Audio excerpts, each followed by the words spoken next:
صبح کے 7 بجے کا وقت تھا۔ آسمان پر ہلکی ہلکی روشنی پھیل چکی تھی، مگر موسم کچھ اداس سا لگ رہا تھا۔ لاہور کی ایک پرانی گلی سے ایک لڑکی تیزی سے قدم اٹھا رہی تھی۔ اس کے ہاتھ میں ایک پرانا سا بیگ تھا اور آنکھوں میں ہلکی سی نیند کی لالی۔ اس کا نام حنا تھا، ایک عام سی، سادہ سی اور غریب سی لڑکی، مگر اس کی آنکھوں میں کچھ خاص تھا، خواب، امید اور حوصلہ۔ وہ بھاگتی ہوئی بار بار گھڑی میں وقت دیکھ رہی تھی۔ دوسری طرف شہر کے پوش علاقے میں واقع ایک بہت بڑی ملٹی نیشنل کمپنی ای ٹیک سولوشنز کے باہر رش بڑھنے لگا تھا۔ سفید کالر والے مہنگے کپڑوں میں ملبوس مرد و خواتین، ایک سے بڑھ کر ایک، برانڈڈ بیگ، مہنگی گھڑیاں اور اونچے جوتے اور بلند لہجے۔ حنا جیسے ہی کمپنی کی گیٹ پر پہنچی، اس کے پرانے دوپٹے اور سادہ سے لباس پر کئی نظریں جمی، کچھ میں طنز تو کچھ میں حقارت۔ یہ کہاں سے آ گئی؟ کسی NGO سے بھیجی گئی ہے شاید، ایک ایڈمن اسٹاف لڑکی نے دوسری سے کہہ کر کہکا لگایا۔ استقبالیہ پر کھڑی شنایا نامی لڑکی نے اسے اوپر سے نیچے تک دیکھا۔ نیچے HR میں بیٹھو، جب بلائے تب آنا، تمہارے جیسے لوگ وقت کی پابندی پر نہیں، قسمت پر آتے ہیں، وہ منہ بھسور کر بولتی۔ حنا کی فائل اس کے ہاتھ پر رکھ چکی تھی۔ حنا نے نظریں جھکا کر آہستہ سے سر ہلایا اور خاموشی سے ایک کونے میں جا کر بیٹھ گئی۔ اس دوران کمپنی میں ایک اور نیا ملازم داخل ہوا، شائستہ چال، صاف ستھرا لباس اور پر اعتماد نگاہیں۔ اس کا نام ایان تھا، مگر ایان کے چہرے پر تھکن اور دل کی کہانی چھپی ہوئی تھی، جیسے وہ کسی بوجھ کے ساتھ آیا ہو۔ ایان خان، HR کی لڑکی نے فائل اٹھا کر نام پکارا۔ جی میں ہوں۔ ویلکم، آپ کا سلیکشن مشکل سے ہوا ہے، ہمارے CEO کی طرف سے اپروو ہوا ہے۔ بہت ٹف کمپٹیشن تھا، اس HR نے کہا۔ شکریہ، ایان مسکرا کر صاف اتنا ہی بول پایا۔ وہ نیچے آ کر بیٹھا اور اس کی نظر حنا پر پڑی۔ آپ بھی نہیں آئی ہیں؟ ایان نے مسکرا کر پوچھا تو حنا نے اس بات میں سر ہلایا۔ ایان نے مسکرا کے ہاتھ بڑھایا۔ میں ایان ہوں، ایان نے مسکرا کر اپنا تعارف کروایا۔ حنا، بس اتنا کہہ کر وہ خاموش ہو گئی۔ میری تو بڑی مشکل سے جاب ملی ہے، آپ کی؟ ایان نے حنا کے پاس بیٹھتے ہوئے بات کرنی چاہی۔ بس ہو گئی، حنا نے نظر چرا کر کہا۔ یہ خاموشی ہلکی سی شروعات تھی، ایک ایسے رشتے کی جو تقدیر میں لکھا جا چکا تھا۔ اسی لمحے اوپر فلور پر موجود کچھ مینیجرز نئی جوائننگ کے لسٹ دیکھ کر ہنس رہے تھے۔ نئے لوگ اور یہ لڑکی، لگتا ہے چائے بنانے آئی ہے، ان میں سے ایک مینیجر نے کہا۔ اور یہ ایان، یہ تو ڈگری والا لگتا ہے، مگر زیادہ دن نہیں ٹھہرے گا، یہاں تو سفارش چلتی ہے۔ دوسرے مینیجر نے ہنس کر ایان کا مذاق اڑایا۔ ایان خاموش رہا۔ تھوڑی دیر بعد انہیں ان کے ڈیسک پر بھیج دیا گیا۔ پہلا دن خاموشی سے گزر گیا۔ حنا کو مسلسل فائلیں اٹھانے، کچن سے پانی لانے اور رپورٹس کاپی کرنے جیسے کام دیے گئے، مگر اس نے ایک بار بھی شکایت نہ کی۔ آخر میں جب وہ گھر واپس جا رہی تھی، ایان نے اسے روکا۔ تم خاموش کیوں ہو اتنی؟ ایان نے حنا کے ساتھی آفس سے نکلتے ہوئے کہا۔ کیونکہ یہاں کے لوگ سننے کے لیے نہیں، حکم دینے کے لیے بیٹھے ہیں، حنا غور سے آس پاس دیکھتی ہوئی بولی۔ ایان نے سنجیدگی سے اس کا چہرہ دیکھا۔ پر ایک دن آئے گا جب وہی لوگ تمہیں سنیں گے، ایان نے اسے حوصلہ دیا۔ حنا ہلکا سا مسکرا دی۔ اسے اندازہ نہیں تھا کہ ایان کی یہ بات ایک دن سچ ثابت ہونے والی تھی۔ پورا ہفتہ گزر گیا، مگر حالات نہ بدلے، بلکہ اور بگڑتے چلے گئے۔ حنا جو ہر روز وقت پر آتی اور پورا دن محنت کرتی، مگر اس کی محنت کو نہ سراہا گیا، نہ پہچانا گیا۔ دفتر کی وہی مغرور لڑکیاں، عروج، نمرہ اور سامیہ، روز اس سے کام کرواتی۔ حنا، یہ فائل فوٹو کاپی کروا کے لاؤ، سامیہ نے اپنی چیئر پر پھیل کر کہا۔ حنا نے کچھ نہ کہا اور اپنا ڈیسک چھوڑ کر اٹھی اور کچن میں چلی آئی۔ ارے آپ کیوں کر رہی ہیں؟ مجھے تو میرا کام ہے، وہاں بیٹھے ایک بڑی عمر کے آدمی نے کہا۔ حنا مسکرائی۔ میں کر لوں گی، آپ فکر نہ کریں، وہ مسکرا کر بولتی اپنا کام کرنے لگی تھی۔ فائل کی فوٹو کاپی کرتے وہ سامیہ کے پاس گئی اور اس کو وہ فائل دی۔ یہ لیں۔ وہ احترام سے اسے وہ فائل دیتی واپس جا کر بیٹھی ہی تھی کہ نمرہ نے اسے پکارا۔ پہلے کینٹین سے میرے لیے ایک گرین ٹی لے کر آؤ۔ حنا پھر اٹھی اور کینٹین کی طرف بڑھی۔ پیچھے ان تینوں کے کہکے گونجے تھے۔ یہ بھی صحیح ہے، ہمارا کام بھی ہو جاتا ہے اور کسی کو کوئی مسئلہ بھی نہیں ہوتا، نمرہ نے ہنس کر کہا۔ ارے یہ کچرا یہاں کیوں پھینک دیا؟ نمرہ نے عروج کو دیکھ کر کہا۔ ارے وہ آ رہی ہے نا، وہ مہارانی، اسی سے صاف کروائیں گے، عروج نے ایک آنکھ دبا کر کہا اور واپس اپنے کام میں مصروف ہوئی۔ حنا وہاں آئی اور گرین ٹی نمرہ کو دی۔ نظر سامنے پڑے کچرے پر گئی۔ وہ نظر انداز کرتی چیئر پر بیٹھی کہ عروج بولی، یہ کچرا کیوں رکھا ہے؟ تمہارا کام ہے صاف کرنا۔ عروج کے کہنے پر وہ اٹھی اور پیون سے جھاڑو لاتی صاف کرنے لگی، جبکہ پیون خود بھی لطف اندوز ہو رہا تھا۔ حنا خاموشی سے ہر کام کر دیا کرتی، کچھ کہتی ہی نہیں۔ اس کی ماں نے اسے سکھایا تھا، بیٹی عزت خاموشی میں ہے، مگر ظلم سہنا نہیں، بس وقت آنے دو۔ ایان بھی اسی ہفتے سخت پریشان رہا۔ وہ جو ہر روز ایک نیا آئیڈیا لے کر آتا، اس کا مینیجر نعمان اسے نظر انداز کر دیتا اور سب کریڈٹ خود لے جاتا۔ ایک دن ایان کا موڈ بہت خراب تھا۔ وہ چھت پر جا کر بیٹھ گیا۔ ہنا نے اسے پورے آفس میں ڈھونڈا لیکن وہ کہیں نہ ملا، اور معلوم کرنے پر ایک آفس کولیگ نے اسے بتایا کہ وہ کہاں ہے، تو اس کے پیچھے چھت پر چلی آئی۔ اسے ایک ہفتے میں ہنا اور ایان کی کافی گہری دوستی ہو گئی تھی۔ ہنا نے اسے بتایا تھا کہ اس کا کوئی بھی نہیں ہے، وہ یتیم خانے میں پلی بڑی ہے، جبکہ ایان بھی ایک یتیم تھا۔ اس کی پرورش بھی ایک یتیم خانے میں ہوئی تھی۔ کیا ہوا ہے آج اتنے غصے میں کیوں ہو؟ ہنا نے کڑکتی دھوپ میں اسے کھڑے دیکھ کر پوچھا۔ ایان نے چونک کر ہنا کو دیکھا، پھر سردا بھری۔ ایسا لگتا ہے جیسے سچائی اور قابلیت یہاں بیکار ہے، یہاں بس چاپلوسی، جھوٹ اور دھوکہ ہی چلتا ہے، ایان نے افسوس سے کہا۔ ہنا اس سے کچھ فاصلے پر کھڑی ہوئی۔ ایسا ہر جگہ ہوتا ہے، فرق بس اتنا ہے کہ کچھ لوگ ہار مان لیتے ہیں اور کچھ لوگ لڑتے ہیں، ہنا نے کہا اور مسکرا کر ایان کو دیکھا۔ ایان بھی جواباً پھیکا سا مسکرایا۔ اور تم کیا کرو گی؟ ایان نے سوالیہ نگاہوں سے پوچھا۔ میں وقت کا انتظار کر رہی ہوں، اور وہ وقت بہت قریب ہے، ہنا نے تازہ ہوا کو اپنے اندر لیتے ہوئے کہا۔ ایان تو اس کے چہرے کی مسکراہٹ میں کھویا ہوا تھا۔ ہنا نے کچھ منٹ تک یہاں وہاں دیکھا، پھر نظر ایان پر گئی تو ایان بڑبڑایا اور نظروں کا رخ بدل گیا۔ چلے گھر جانے کا وقت ہو گیا ہے، ہنا نے ایان کو تذبذب کا شکار دیکھ کر کہا۔ ایان نے اس بات میں سر ہلایا اور دونوں ایک ساتھ آفس سے نکلے تھے۔ ہنا معمول کے مطابق آفس میں صبح ہی پہنچ گئی تھی۔ وہ اپنا کام کرنے میں مصروف تھی اور آفس کی لڑکیاں اس کے غریب ہونے کی وجہ سے اسے وہاں سے نکالنے کی سازش کر رہی تھی۔ ہم ایسا کریں گے کہ ہنا کی کچھ فائلز غائب کروا دیں گے اور CEO کے سامنے الزام لگا دیں گے۔ ان لڑکیوں کی سازش کا ہنا کو اچھے سے پتہ چل گیا تھا، لیکن وہ پھر بھی خاموش رہی اور اپنا کام کرتی رہی۔ آج کا سارا دن اس کا کام میں مصروف گزرا تھا اور وہ ایان کے ساتھ ڈنر کرنے کے بعد گھر چلی گئی تھی۔ صبح جب آفس پہنچی تو آفس میں ایک شور برپا ہوا تھا۔ ہنا کچھ حد تک تو معاملہ سمجھ گئی تھی، لیکن وہ جاننا چاہتی تھی کہ اس معاملے میں کیا حرام برپا ہوگا۔ سر، اس نے فائل رکھی تھی، اب غائب ہے۔ ایک اہم پروجیکٹ کی فائل غائب تھی اور سامیہ، نمرہ اور عروج کی ایک ہی رٹ تھی۔ ہم نے اپنی آنکھوں سے دیکھا تھا، ہنا چھپا رہی تھی۔ ہنا نے اپنا سر جھکا لیا۔ تم کچھ ثابت کرنا چاہو گی؟ آفیسرز نے سخت رویہ اپنایا۔ مجھے اللہ پر یقین ہے، سچ خود بولے گا، ہنا نے کہہ کر سامنے کھڑی 3 لڑکیوں کو دیکھا جن کے چہرے پر ایک طنزیہ مسکراہٹ تھی۔ یہ جھوٹ بول رہی ہیں، میں گواہ ہوں، یہ فائل ہنا کے پاس نہیں تھی۔ اچانک ہی ایان نے وہاں آ کر کہا تو ہنا نے نم آنکھوں سے ایان کو دیکھا، اور بس یہی ایک لمحہ تھا جب ایان اسے اپنے دل پہ اترتا ہوا محسوس ہوا، اور وہ یک ٹک بس اسے ہی دیکھے جا رہی تھی۔ اپنی نوکری بجانی تھی تو خاموش رہو، مینیجر عمار نے ایان کے کان میں سرگوشی کی۔ ایان نے پہلے مینیجر اور پھر ہنا کو دیکھا۔ ہنا بھی مینیجر کی سرگوشی اچھے سے سن چکی تھی۔ ہنا نے آنکھوں سے ہی اسے کچھ بولنے سے باز رکھا۔ ایان نے نظریں نیچے کر لی اور دل میں خود کو کمزور محسوس کیا۔ ایک آخری موقع دے رہے ہیں تمہیں، اگر تم نے آئندہ ایسی غلطی کی تو تمہیں بالکل بھی معاف نہیں کیا جائے گا۔ آفیسرز بول کر وہاں سے چلے گئے تھے۔ ہنا نے ان تینوں کی طرف دیکھا، پھر انہیں اگنور کرتی اپنے ڈیسک پر جا کر بیٹھ گئی۔ ایان آج ہنا سے پہلے ہی آفس سے نکل رہا تھا۔ جب ہنا کی آواز پر وہ رکا۔ مجھے تو لے کر جاؤ، ہنا نے خفگی سے کہا۔ ایان نے کچھ نہ کہا اور خاموشی سے اس کے ساتھ چلنے لگا۔ تم نے خاموشی اختیار کی، مگر میں نہیں کروں گی، کیونکہ اگر آج نہ بولی تو کل میری جیسی کئی لڑکیاں ظلم سہتی رہے گی، ہنا نے پرجوش انداز میں کہا۔ ایان نے شرمندگی سے سر جھکا لیا۔ میں تمہارے ساتھ ہوں، بس ڈر گیا تھا، ایان نے شرمندگی سے کہا اور ہنا کے مقابل آیا۔ بس اب ڈرنا مت، بس ایک اور دن، بس ایک دن اور، پھر سب بدل جائے گا، ہنا نے نرمی سے کہا اور اس کا ہاتھ تھام کر پھر دونوں نے ساتھ کھانا کھایا اور اپنے اپنے گھر چلے گئے۔ اسی رات CEO اپنی بیٹی کے لیے خاص آفس تیار کروا رہا تھا۔ یہاں سے ٹھیک سے کرو، اسے صفائی پسند ہے، اور کل کی پریزنٹیشن کی تیاری کر لی؟ CEO نے مینیجر سے پوچھا۔ جی سر، میں پریزنٹیشن کی تیاری کر چکا ہوں، میم آ جائے تو ہم پریزنٹیشن دیں گے، اس مینیجر نے مہارت سے جھوٹ بولا۔ خیال رکھنا، میری بیٹی کو سب معلوم ہے۔ وہ اس کا کندھا تھپتھپاتے وہاں سے چلے گئے تھے۔ صبح کا وقت تھا، پورے آفس میں ایک عجیب سا تجسس پھیلا ہوا تھا۔ CEO صاحب نے گزشتہ رات سب کو اطلاع دی تھی کہ آج کی میٹنگ میری بیٹی لیڈ کرے گی، جو کمپنی کے اہم معاملات خود سنبھالے گی۔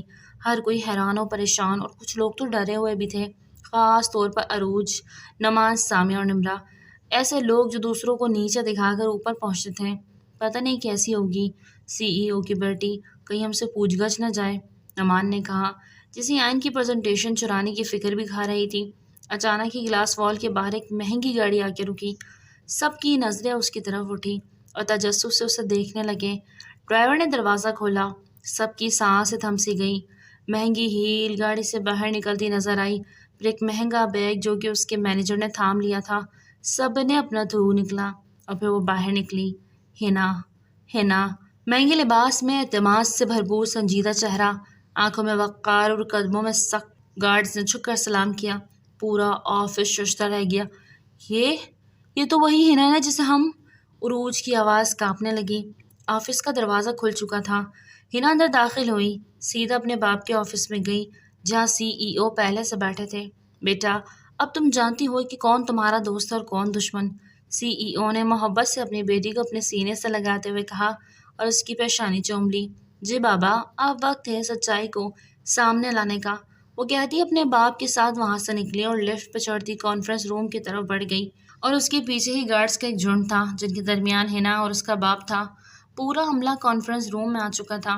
سب کی نظریں دروازے پر جمی ہوئی تھیں اور تب ہنا اندر آئی اور شیرنی سی چال چلتی CEO کی سیٹ پر جا کر بیٹھ گئی اور خاموشی سے ایک نظر پورے ہال پر ڈالی۔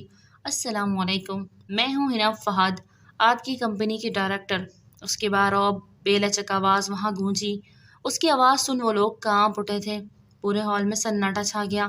نعمان کے ہاتھ سے فائلیں گر گئیں، عروج کی زبان بند ہو گئی۔ سامیہ اور نمرہ ایک دوسرے سے نظریں چرانے لگی۔ ہنا کے چہرے پر ایک تنزیہ مسکراہٹ آئی۔ بولو بیٹا، فہد صاحب نے کہا تو وہ مسکرائی تھی۔ ہنا نے عروج، سامیہ اور نمرہ کی طرف دیکھا۔ میری پہلی شکایت ان لڑکیوں کی بدتمیزی اور غیر پیشہ ورانہ رویہ ہے۔ میرے پاس تمام ثبوت موجود ہیں۔ ان کی طرف بڑھتی بولی جبکہ ان لوگوں کی حالت غیر ہونے لگی تھی۔ میڈم، ہمیں پتہ نہیں تھا کہ آپ… عروج نے گھبرا کر بولنے کی کوشش کی۔ نہیں جانتی تھی کہ میں انسان ہوں، یہ کہ ہر غریب لڑکی کمزور ہوتی ہے۔ ہنا اس کی بات کاٹتی دہاڑی تھی۔ جاؤ سامیہ، میرے لیے اور باقی سب کے لیے گرین ٹی لے کر آؤ، ہنا کہتی واپس اپنی چیئر پر بیٹھ گئی۔ اور تم یہ تمام فائلز 100 ٹائم فوٹو کاپی کروا کے لاؤ، ہنا نے نمرہ کو دیکھ کر کہا اور پھر عروج کی طرف دیکھا۔ وہ کانپنے لگی۔ بہت گندگی ہو رہی ہے یہاں۔ کیوں ڈیڈ؟ وہ ٹیبل پر ایک انگلی رگڑ کر باغور سے انگلی کو دیکھ کر بولی، میں نے پیون سے کہا تھا صفائی کا، ایک بار پھر کہتا ہوں۔ فہد صاحب نے کہہ کر موبائل اٹھایا۔ نہیں، عروج کرے گی۔ کیوں عروج، تمہیں کوئی مسئلہ تو نہیں؟ ہنا نے ایک تنزیہ نظر اس پر ڈال کر کہا۔ عروج نے گھبرا کر ہنا کو دیکھا۔ نہیں، وہ کہتی کانفرنس روم سے نکل گئی تھی۔ اب پیچھے نعمان باقی تھا۔ ہنا نے اپنے ہاتھوں کی مٹھی بنائی اور پھر کوہنی ٹیبل پر ٹکا دی، اپنا چہرہ اس پر رکھ کر نعمان کو وہ دیکھنے لگی۔ پریزنٹیشن شروع کرو، ہنا نے نارمل سے انداز میں کہا اور کرسی کی پشت سے ٹیک لگا لی۔ جی۔ نعمان کو لگا تھا کہ اس نے غلط سن لیا۔ اس کے جی کہنے پر ہنا نے ایک آئی برو جھکائی تو وہ جلدی سے فائلز اٹھاتا پروجیکٹر کے سامنے آیا۔ کانفرنس روم کی لائٹس مدھم ہوئیں۔ سب کی نظریں اب نعمان پر تھیں۔ نعمان بڑے اعتماد سے پروجیکٹر کے سامنے کھڑا تھا۔ سر، آج کی پریزنٹیشن میں نے تیار کی ہے، نعمان نے کہا تو ہنا کی نظریں ایان پر گئی جو کہ ضبط کرتا سر جھکا کر بیٹھا تھا۔ CEO خاموش تھے اور ہنا اپنی نشست پر سنگین نظروں سے دیکھ رہی تھی۔ نعمان نے اسکرین آن کی اور سلائیڈرز چلانا شروع کی۔ یہ پروجیکٹ کمپنی کے مستقبل کی پہچان ہے اور اس میں جو حکمت عملی میں نے اپنائی۔ ابھی اس نے جملہ مکمل ہی کیا تھا کہ ہنا بولی، معذرت، کیا آپ ہمیں بتا سکتے ہیں کہ اس پریزنٹیشن کی 5ویں سلائیڈ میں جو مارکیٹ انالائسس دیا گیا ہے اس کا سورس کیا ہے؟ ہنا نے نعمان کی بات کاٹتے ہوئے کہا۔ ایان نے حیرت سے ہنا کو دیکھا۔ اس پروجیکٹ کو پہلے ہی ہنا کے ساتھ ڈسکس کر چکا تھا۔ آخر اسے کیسے نہ معلوم ہوتا کہ پروجیکٹ کس نے تیار کیا اور پروجیکٹ میں کیا ہے؟ وہ میں نے ایک رپورٹ سے لیا تھا، نعمان نے تھوک نگلتے ہوئے کہا۔ ہنا ٹیبل پر جھکی۔ کون سی رپورٹ؟ کسی کمپنی کی؟ کیا آپ کے پاس ریفرنس ہے؟ وہ غصے سے دیکھتی ہوئی بولی تھی۔ پورے کانفرنس میں چہما گوئیاں ہونے لگی۔ نعمان کے ماتھے پر پسینہ آ گیا۔ نعمان کچھ نہ بولا تو ہنا کے چہرے پر ایک تنزیہ مسکراہٹ آئی۔ چلو اگلے سوال کا جواب دے دو۔ سلائیڈ نمبر 8 پہ جو گرافکس استعمال کی گئی ہے کیا آپ نے خود ڈیولپ کی ہے؟ ہنا نے گلاس بال کو اپنے ہاتھ میں اٹھاتے ہوئے نعمان کا سر نشانہ لگا کر کہا۔ نعمان کی حیرت سے آنکھیں پھیلی تھیں۔ نہیں، میرا مطلب میں نے اپنی ٹیم سے بنوائے۔ نعمان فوراً ہی بول اٹھا۔ کون سی ٹیم؟ آپ اکیلے کام کرتے ہیں یا ایان آپ کی ٹیم میں تھا؟ ہنا کی آواز میں غصہ صاف واضح تھا۔ فہد صاحب بس خاموشی سے وہاں ہوتے تماشے کو دیکھ رہے تھے۔ اسے ایک ہفتے میں ان کی بیٹی نے سب جان لیا تھا۔ نعمان اب مکمل بھوکلا چکا تھا، اس کی آواز کانپ رہی تھی۔ اصل میں یہ سب میں نے جمع کیا تھا، ایان نے تھوڑی بہت مدد کی تھی، وہ پھر بھی جھوٹ بولنے سے باز نہ آیا تھا۔ ہنا نے غصے سے آنکھیں بند کی اور کرسی کی پشت پر سر ٹکایا۔ کتنی مدد؟ اس نے پھر نعمان کو دیکھا۔ ہنا کی نظریں اب کسی تلوار سے کم نہ تھی۔ ایان نے آئیڈیاز دے دیے تھے، تھوڑے تھوڑے۔ نعمان نے اپنا تھوک نگلتے ہوئے کہا۔ ایان نے افسوس سے سر ہلایا۔ ہنا نے ریموٹ اٹھایا اور اسکرین پر سلائڈ روکی۔ یہ لائن جو سلائڈر نمبر 10 پر لکھی ہے، real innovation beings when limitations and, یہ لائن میں نے ایان کی ڈائری میں پڑھی تھی جو وہ روز لکھتا ہے۔ تو یہ بھی آپ کا آئیڈیا تھا؟ ہنا نے کہا تو ایان نے افسوس سے ہنا کو دیکھا تھا۔ ایان کے دیکھنے پر اس نے ایک آنکھ ونک کی۔ ایان نے ہڑبڑا کر سر جھکا لیا۔ نعمان اب پوری طرح گھبرا چکا تھا۔ کمرے میں سناٹا تھا، کچھ لوگ حیرت میں، کچھ شرمندگی میں۔ نعمان نے نظر جھکا لی۔ میں معذرت چاہتا ہوں، نعمان نے اپنا سر جھکا کر کہا۔ آپ جیسے لوگ دوسروں کی محنت چوری کر کے خود کو بڑا سمجھتے ہیں، لیکن یہاں سے آغاز ہوگا سچائی کے دور کا۔ ہنا غصے سے کھڑی ہوتی بولی تھی، ایان اپنی پریزنٹیشن دے۔ ہنا نے نعمان کو بیٹھنے کا اشارہ کرتے ہوئے کہا۔ نعمان پسینے سے شرابور اپنی جگہ پر بیٹھ گیا اور ایان پریزنٹیشن دینے کے لیے آیا اور خوبصورت انداز میں پریزنٹیشن دے کر اس نے سب کا دل جیت لیا۔ ہنا کے چہرے پر ایک نرم اور خوبصورت سی مسکراہٹ آئی۔ CEO فہد صاحب نے جب ہنا کو مکمل اختیار سونپا تو ہنا نے سب سے پہلے اپنے پرانے دنوں کی وہ تلخیاں یاد کی جو آج بھی دل میں چھپی تھیں۔ وہ دن جب عروج نے اس کی فائل چھپا کر اسے شرمندہ کیا تھا۔ سامیہ نے بار بار اسے چائے منگوائی، نمرا نے اس سے فوٹو کاپی مشین خراب کروا کر پھر اس پر الزام لگایا، اور نعمان نے بار بار ایان کی محنت کو چوری کی۔ اب ہنا سب کو ایک ایک کر کے بلایا۔ آؤ عروج آؤ، ہنا نے تنزیہ مسکرا کر کہا۔ جی میم، وہ سر جھکا کر بولی۔ کچھ بے ترتیب فائلز کے پروجیکٹ پڑا ہے، اب تم وہ گھر لے جاؤ گی۔ کچھ بے ترتیب فائلز کا پروجیکٹ پڑا ہے، اب تم وہ گھر لے کر جاؤ گی، کچھ اور کچھ یہاں پر سیٹ کرو گی، وہ بھی اکیلے۔ ہنا نے کہا تو عروج کی حیرت سے آنکھیں پھیلی تھی۔ عروج کو یوں خود کو تکتے پا کر ہنا تھوڑا ٹیبل پر جھکی۔ تمہیں کوئی اعتراض ہے؟ ہنا نے پوچھا تو عروج نے نفی میں سر ہلایا۔ گڈ، ہونا بھی نہیں چاہیے۔ جب تم میری فائل چھپاتی تھی تب مجھے رات بھر جاگنا پڑتا تھا، اب تم بھی جان لو محنت کیا ہوتی ہے۔ وہ کہتی اٹھی، جاؤ سامیہ کو بھیجو اور اپنے کام پر لگ جاؤ۔ ہنا نے کہا تو وہ فوراً وہاں سے نکل گئی اور تھوڑی دیر میں سامیہ وہاں پر داخل ہوئی، ڈری سہمی۔ آج سے تم کیفیٹیریا میں کام کرو گی، ہنا نے مختصراً کہا۔ جی میں کیسے؟ وہ فوراً بولی تو ہنا نے گہری نظر سے اسے دیکھا۔ جب تم مجھے بار بار کہتی تھی ہنا ذرا چائے لے آؤ، تب میں انسان نہیں لگی تمہیں؟ ہنا دہاڑی۔ سامیہ نے کچھ نہ کہا اور سر جھکا لیا۔ وہ کچھ بھی نہ کر سکتی تھی۔ 1 سال کا ایگریمنٹ اگر وہ توڑتی تو اسے جرمانہ بھرنا پڑتا۔ سامیہ کو کیفیٹیریا ڈیوٹی دی گئی جہاں وہ پوری ٹیم کے لیے روز چائے آرڈر کرتی، فہرست بناتی۔ نمرا کو کاپی روم میں ڈیوٹی ملی اور اسے ہر دن 200 کاپیز اسنیکنگ اور فوٹو کاپی کرنی ہوتی۔ جب تم نے مجھے تصدیق سے دیکھا، آج خود اسی مشین کے سامنے کھڑی ہو۔ ہنا وہاں سے گزر رہی تھی جب نمرا کو دیکھ کر طنز کرتی وہاں سے چلی گئی۔ پیچھے نمرا بس اپنے آنسو صاف کرتی رہ گئی۔ نعمان کو ایڈمن سپورٹ کا رول دیا گیا۔ ہنا روز سے فائل منگواتی اور روز ٹاسک دیتی اور بار بار سخت سوالات بھی کرتی۔ آپ مینیجر تھے نا، آپ سیکھے اصل کام کیسے ہوتا ہے۔ آپ کے لفظوں کا نہیں، آپ کے کام کا وقت آیا ہے۔ وہ ایک فائل نعمان کے سامنے ٹیبل پر رکھتی وہاں سے جا چکی تھی۔ نعمان بھی رونی صورت بنا کر بولا تھا، 1 ہفتے سے وہ ان لوگوں کو ہر طرح سے مصروف رکھ رہی تھی، محنت اور وقت کی اہمیت کا بتا رہی تھی۔ ہنا نے نوٹ کیا تھا کہ ایان اب آفس میں بدل چکا تھا۔ وہ جب بھی ہنا سے ملتا السلام علیکم میڈم کہتا، نگاہیں جھکا لیتا، جلدی سے بات مکمل کر کے واپس اپنی ڈیسک پر چلا جاتا۔ ہنا نے کئی بار کوشش کی کہ اس سے بات کرے، مگر ایان ہر بار احترام اور فاصلہ رکھتا۔ وہ اندر سے ٹوٹ رہی تھی۔ جو شخص میرے سب سے زیادہ قریب تھا وہ اب سب سے دور ہو گیا۔ وہ کانفرنس روم میں بیٹھی سوچ رہی تھی۔ ایان کافی مشین پر کھڑا مگر خاموش۔ ایان وہی تھا جو میری خاموشی سمجھتا تھا، اب وہ بھی کچھ کہتا نہیں، وہ بس سر داہ بھر کے رہ گئی۔ ہنا نے لیپ ٹاپ بند کیا۔ پرانے دنوں کی یادوں میں وہ لمحہ یاد آیا جب ایان نے کہا تھا، ہم دونوں غریب لوگ ہیں لیکن ایک دوسرے کے لیے خوش نصیب ہو سکتے ہیں، مگر اب میڈم، اب یہ لفظ خنجر کی طرح چبھنے لگا تھا ہنا کو۔ کیوں کر رہے ہو ایسا ایان؟ ایان کو دیکھتے ہوئے بولی۔ ایان کی نظریں کانفرنس روم میں بیٹھی ہنا پر گئی تو وہ نظریں جھکاتا وہاں سے چلا گیا۔ ہنا نے اپنے لب بھیجے اور اس سے بات کرنے کا ارادہ کرتی اٹھی۔